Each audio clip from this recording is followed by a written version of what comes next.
guys running at him with batons.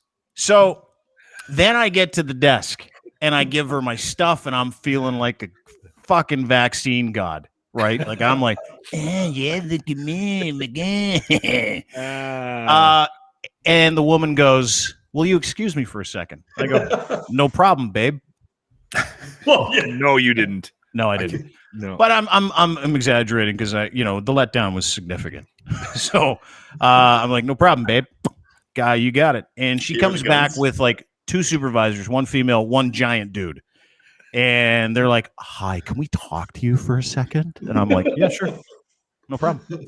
And so she takes me over to this little area, no more than 6 feet. She was like pretty careful.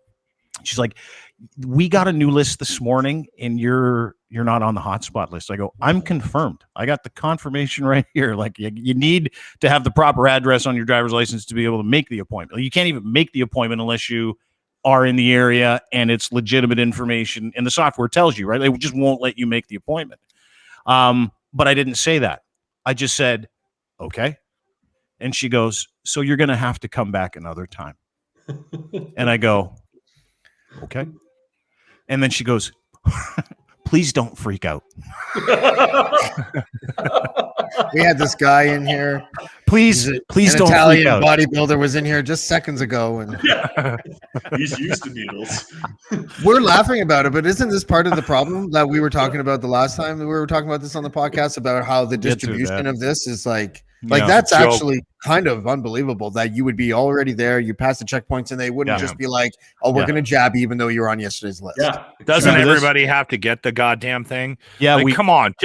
That's what I'm saying. That's what I was, but I didn't want to say it. So my theory on how I feel. That's not the time, though. This is my confirmation. Couldn't have gotten unless I was in the hot zone. So whatever.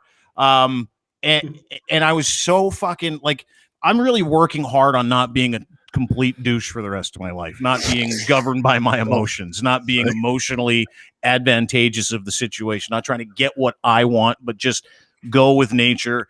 Don't fucking lose your mind. Don't try and force the issue. Just relax, right? Dean, you're doing a great job. Thanks, pal.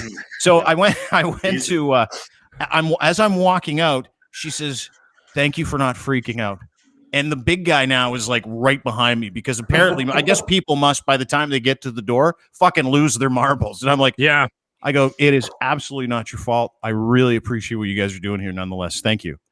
And this big guy goes, "Have a great day." So I'm like, "You too." And I'm seething inside. Like I'm a bunch of loose ends if I don't control my shit, right? So like all I want to do is turn around and take a huge shit in the middle of the sidewalk and tell everybody how I really feel about what just happened to me trying to go be part of the solution.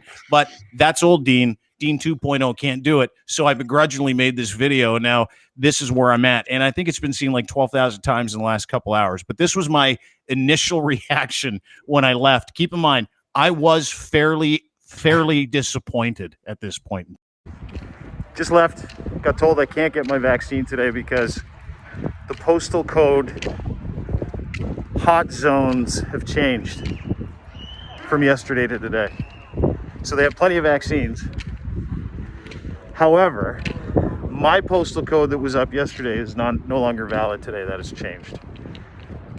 That's why we're here. That's why people are going to still die. I was super nice, not the lady's fault. But this is the problem with socialist medicine. Still go get your vaccine if you can. And if you get turned away, don't be a fucking prick.